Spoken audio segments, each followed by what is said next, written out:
Get inside, get what we need.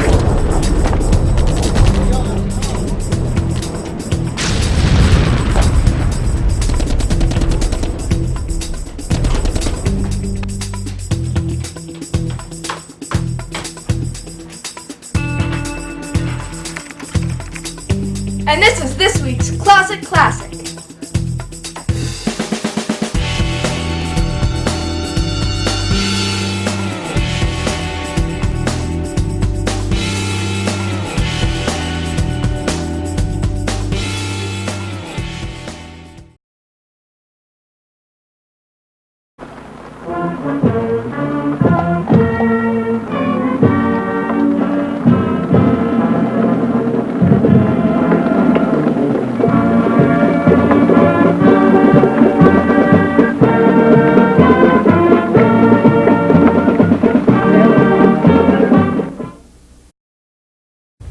Hello everybody, my name is Bob Hogan, and we are sitting here on the set taping a show that we hope will be very interesting and may be the beginning of what we've been hoping for a long time, and what well, we haven't really quite had a name for it yet, but what we're going to do is talking about a story of a Burlington resident who is a veteran of World War II, who bailed out of a B-24 and spent some time in the water, lost at sea. Joe Arena, welcome.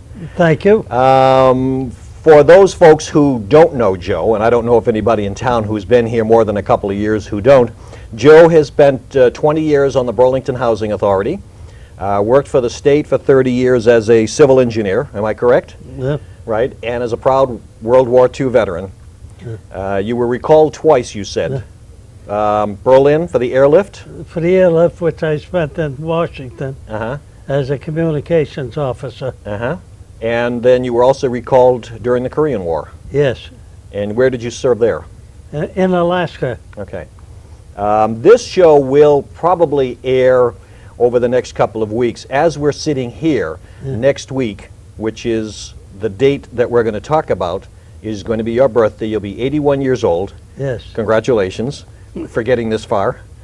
But on your birthday, a long time ago, you were plucked out of the waters of the South Pacific. Yeah. All right, let's talk for a couple of minutes. First of all, you were 18 when you entered the service. Yes. Talk about that for a minute. When did you enter and why?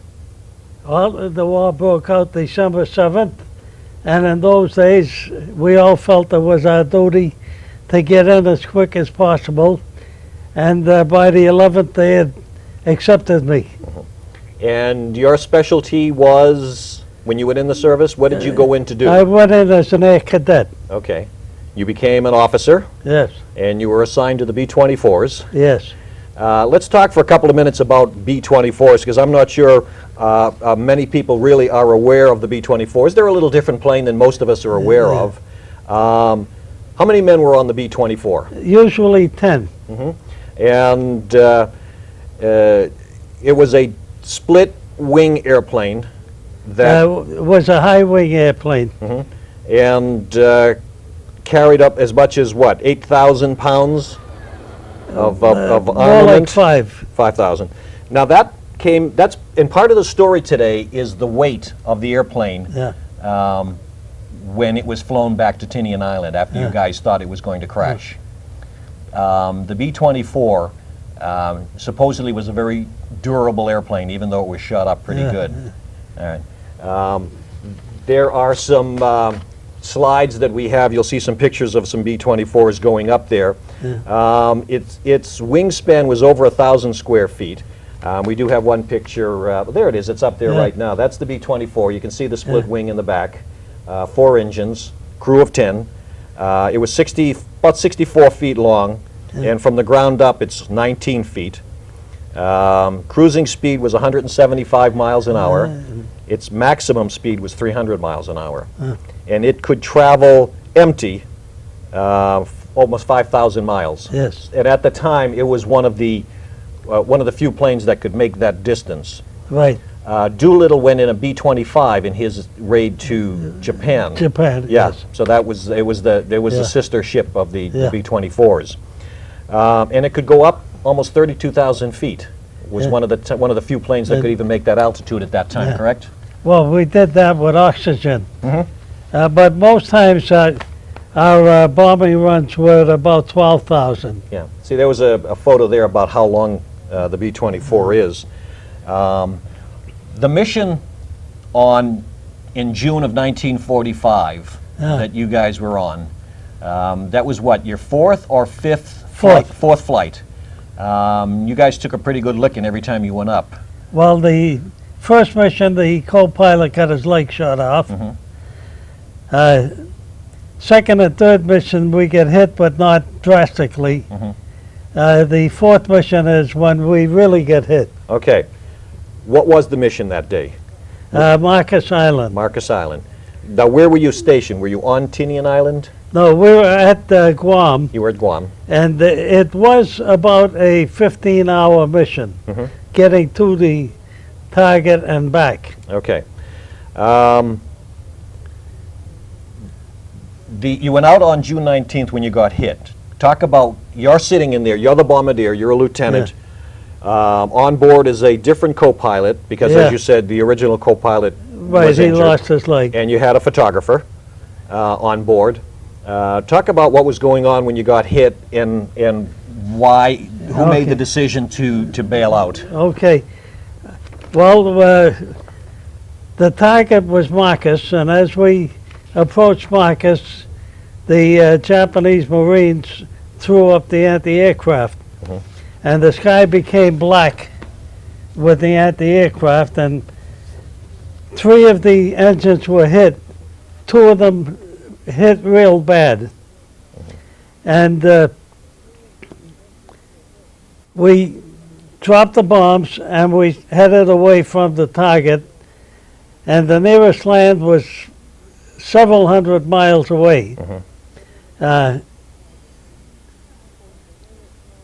When we left the target, we knew that we were in bad trouble, so we had to jettison everything that would become unhinged. Okay. So talk about, as you're talking about that, there's a picture up, or has been, of who the crew are. Talk about that, who they are. Who was the pilot, as you go from the top? Okay, the pilot was Bill Beanblossom. And Bill Beanblossom used to be a check pilot and a test pilot prior to being in the Air Force. So he was a crackerjack. All right, now you're standing to his right. Yeah. That's you, that's Joe Arena. Who's next to you on the other side there? On the other side is Abrego, and Abrego was the crew chief, and he knew everything there was to know about a B-24. He could tell you how many rivets. And we're going to talk about him too, because he did something quite heroic during those. And the fellow at the end is Tom Powers. Okay, Tom Powers is standing up. He was one of the waist gunners. Now, as far as I know, only you and Tom Powers are the only survivors of the crew, and Tom is down in Florida right now. Oh, yeah? We got an email from him on Friday. I'm going to give it to you so the two of you can communicate with each other and say hello, and he sends his greetings. That's because I'm an old guy too mean to die. Next to Billy is John Barrett. John Barrett is the living example of the good die young. Yeah. He lived an exemplary life, and when it came to bail out, he knew that he was going to die because he couldn't swim. Now, there are an awful lot of people in Burlington that have Somerville roots. He is from Somerville. His roots were Somerville. He was from North Cambridge. North Cambridge. Okay, gotcha. Yeah. Then who's next to him? Next to him is Roy Grice, the one that lost his leg in a first mission. Right. Under Roy Grice is Anthony Di Benedetto, who was the navigator. They could put the plane on top of a square, 10 feet square. He was really a crackerjack. Next to him was Butler. Butler was the tail gunner. Next to him was Joe Freeman. And Joe Freeman was another crackerjack. And next to him was Clute, the only one that found a raft. All right. The reason we identify them, because as we go through the story, we're going to be talking about the different people that hooked up that night. Let's go back and continue talking about the fact that you guys were hit. You knew you had to bail out. Yeah. Does the pilot, the captain, or who makes that decision? The pilot, So that'd be Beam which Blossom. was Beam Blossom, Okay. and he was a crackerjack pilot, an ex-test pilot. All right. And Okay. now, Abrego, Okay, and- first of all, let's go back for a second. You start throwing an awful lot of weight out to see if Right. that helps. A submarine sees this, and a call goes out, and another B-24 knows that you guys are in trouble. right. You fly for another couple of hours. It's late in the afternoon. It's 4 o'clock in the afternoon, and when we bailed out, Dumbo waved his wings and took off. All right. So he couldn't stick around. The reason you fellas bailed out is because it was getting dark, and you wanted Right. people to know where you were in the Right. water. Now, his name is Guillermo Abrego. Right, He decides from not. E- He decides not to jump. right. He came from Enid, Oklahoma, and he would never leave the plane alone because he loved that plane. He figured out when the 10 of you jumped, Right, that was 10,000 less pounds.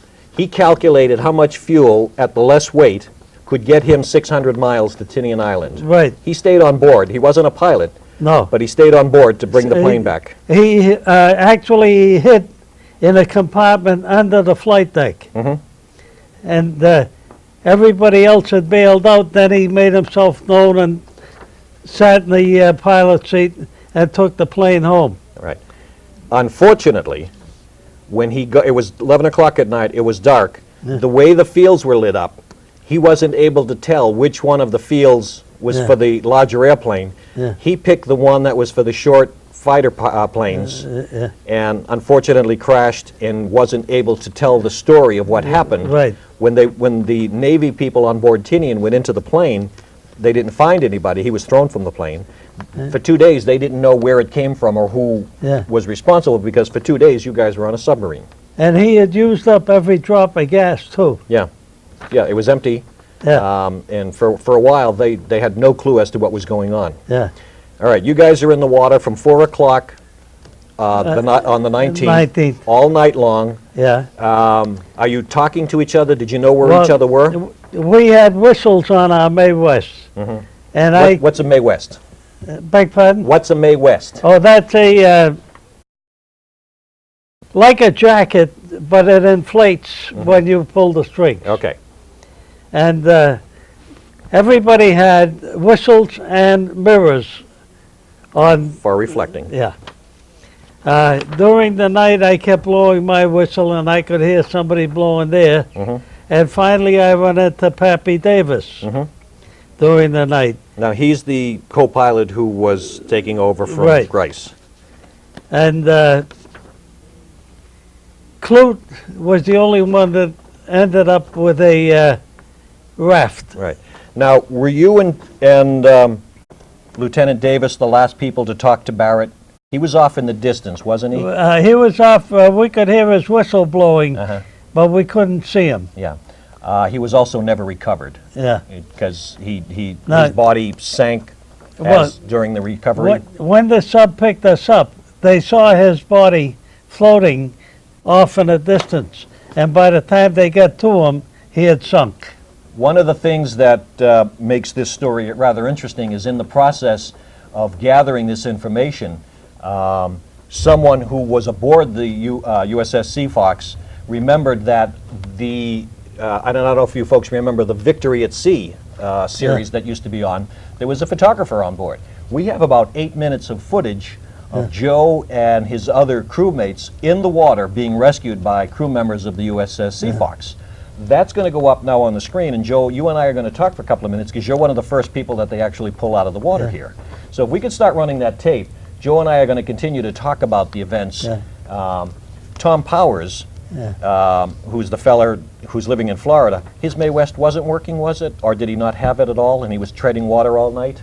Yeah. Okay, here it's coming up here. Now that date is wrong. It should be June 20th, 1945.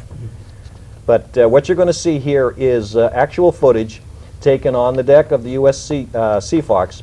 They were 200 miles away when they heard the distress Right. call.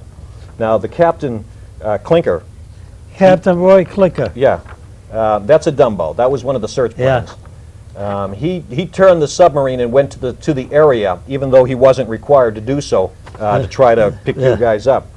Now, what you're going to see here is the footage, and the first two people are Lieutenant Davis and Joe Arena. Now, Joe, you're going to be on the right-hand side in the water, so those folks who are watching will be able to see if they can see a young Joe Arena in the picture. That's them right there. You had been in the water about 24 hours by then? 21. 21 hours by then. And again, this is the Pacific. The sun is beating down on you. The salt water is making you sore all over. That's you on the right, correct? Yeah. Yeah. I bet that was a good sight to see the submarine show up that day. Yeah. What were you thinking? I mean, Well, prior to seeing the submarine, I could see airplanes in the distance making a square pattern. And a square pattern is an ever-increasing pattern, and I know sooner or later they're going to get to me. but the submarine came first. That's you But there, the- right? But Showing them, yeah. And that's Davis.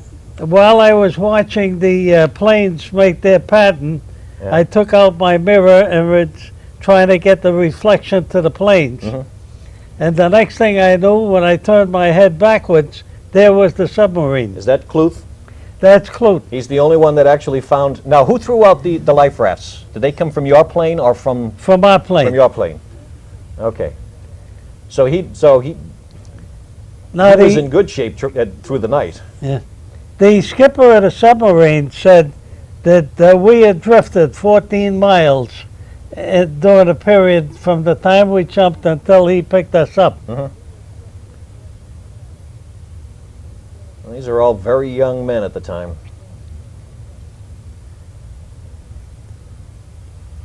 Now we're going to see a series of pictures of life rafts and different things that you guys threw out that nobody did find. And there's a number of other. Now, who's that there? Is that still? Looked like it wasn't easy getting aboard the submarine. Well, see, by that time we were all so weak that we could hardly stand. Now, what did you spent 2 weeks on the submarine? Beg pardon? 2 weeks on the submarine? 2 weeks on a sub. Yeah. And I was sleeping in the forward torpedo room with a torpedo touching my shoulder. Again, what are those called? Dumbos? Yeah. Or is that another B-24 there? Well, we have to look at it again.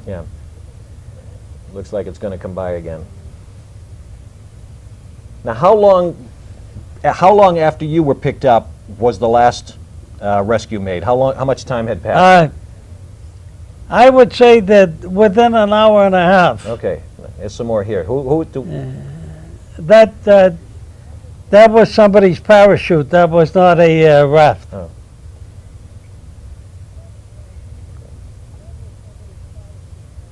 Now, do we know who that is?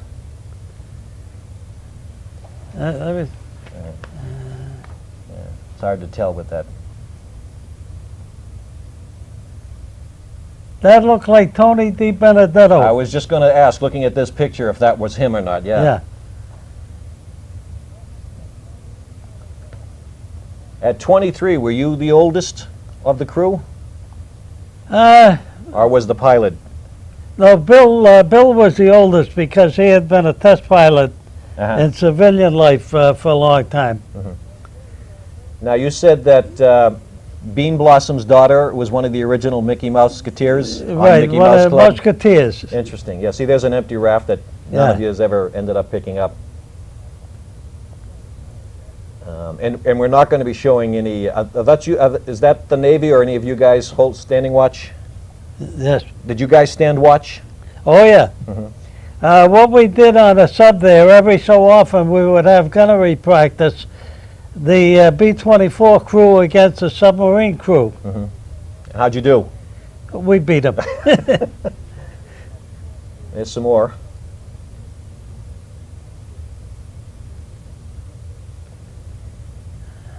Recognize any of those? No. No, okay. That right there, that was Ronnie Butler. That's Tony DiBenedetto. Does that one look familiar?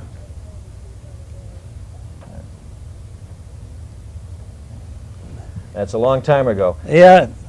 I'm not sure I remember even 30 years ago or 40 years ago some of the young guys I served with. Are they bringing all those things down? Now, they collected all that stuff because they didn't want the Japanese to find it, right? Yeah. Oh, as I was going to say, we're not going to be showing any of the scenes of Barrett there. That's none of that was sent, and there's no reason to even to begin to show that. But they did. They picked up all of the parachutes and everything, so that the Japanese didn't find anything. One thing that was interesting was the radio man for the submarine was also the radar operator for the submarine. And he said that he had picked this up very quickly because of the band that I had on that the Seabees had made me for my watch. Is that Kendall Frazier? Kendall Frazier? Was that? Yeah. Yeah. He sent an email too. I was on the Sea Fox during her last war patrol when this event happened because we had sent out some information to the Sea Fox internet, and he said that we were patrolling off Marcus Island. Army Air Force was bombing Marcus as a neutralizing operation. We received a message that one plane was having problems. We watched for the plane and saw it coming towards us. The crew was throwing out anything that was movable. It passed us, and we received a message that the crew was bailing out. We adjusted our course as we continue to look at picking up remnants of what you guys literally threw out of the plane as you were going along, and moving along at a pretty good speed. You were throwing things out over a large area.